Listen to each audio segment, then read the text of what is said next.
Before you decide whether Kevin Samuels was right or wrong, forget how you felt about him. Investigate the message. He was judged before he finished speaking. Some heard accountability, others heard arrogance, some black men heard private truths made public, some black women saw humiliation presented as entertainment. We are not choosing a side, we are investigating both. Before relationships made him famous, Samuels built his identity around image. He worked in public relations and image consulting, producing content about men's style, fragrances, and presentation. The suits, glasses, lighting, controlled voice, and constructed surroundings were part of a message. People judged the package before investigating what's inside. Then he moved from what men should wear to what men should be: career, income, discipline, appearance, confidence, standards, accountability, and relationships. The moment that changed everything came when Samuels described a female caller as average at best. The clip exploded, and he became a cultural dividing line. Yet accountability was not only for women. His message to men was direct. You want respect? Become respectable. You want options? Build yourself into somebody with options. Stop demanding recognition for potential without results. That resonated with some men. But applied to women, his standards included age, weight, and children. They also included income, marriage, beauty, and sexual expectations, and who qualified as a so-called high-value man. Supporters saw the same brutal standards applied to everyone. Critics saw nothing equal. Black women became the product, and humiliation became the entertainment. The harder question is not only whether Samuels was offensive, it is where he was wrong. And if parts of his message were right, why were they so difficult to hear? Move past the immediate reaction. Investigate the substance and consequences for both men and women. So let's put Kevin Samuels on trial, not the man, the message. Tonight, you're the jury.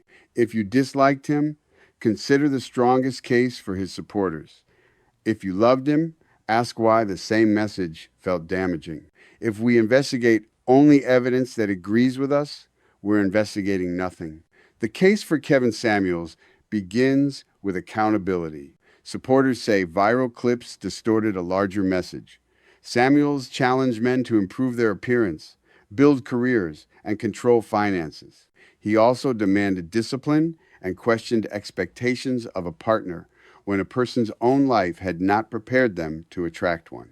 When callers expected successful, affluent men, he asked, "Does what you're requesting correspond with what you're offering?" His supporters heard an uncomfortable principle. Your preferences are yours, but nobody is obligated to satisfy them. He was not promising everyone what they wanted. Sometimes he was saying, "You don't." But accountability and humiliation are not the same. Critics argued he crossed that line, especially when age, weight, appearance, children, relationship history, and numerical ratings became part of the argument. Reducing people to rankings may not improve relationships, it may simply give insults more sophisticated language. Then comes performance. When confrontation produces views and humiliation goes viral, how do we separate principle from business model? Was he delivering hard truths or selling controversy? Maybe both sides have something to answer for. If you hated him, did you reject his beliefs or the way he made people feel? If you loved him, did you test his claims or let confidence make rightness feel inevitable? Accountability without compassion can become cruelty. Compassion without accountability can become permission. So the question is not whether Samuels was good or bad for the culture. It is what happened to the culture because he was in it, and whether his influence was ultimately better or worse for us. On May 5th, 2022, Kevin Samuels died suddenly in Atlanta. The Fulton County Medical Examiner later ruled the death natural, caused by hypertension. But the argument did not die with him. Supporters mourned a man they believed had changed lives. Critics remained unapologetic about what he represented. That reaction tells us something important. Samuels had not merely accumulated followers. He had become an idea, and ideas survive the people who introduce them. We cannot psychologically diagnose him from YouTube videos. We can, however, examine repeated public behavior and the patterns it revealed. He was intensely conscious of presentation, the tailoring, the environment, the controlled delivery, and the language of standards, status, and hierarchy. Relationship questions became measurable variables: income, age, appearance, achievement, marriage prospects, and social position. The worldview was structured around outcomes and agency.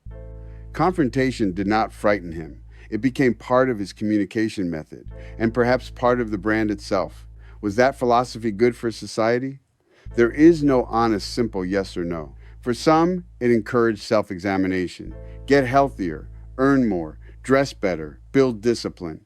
For critics, marketplace language made people look like products. When accountability loses empathy, improvement can become humiliation. Samuels demonstrated both the power of uncomfortable conversation and its danger.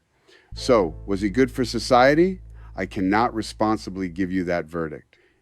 If you loved him, perhaps accountability had disappeared from too many conversations. If you hated him, ask whether everything you rejected was wrong or simply painful to hear.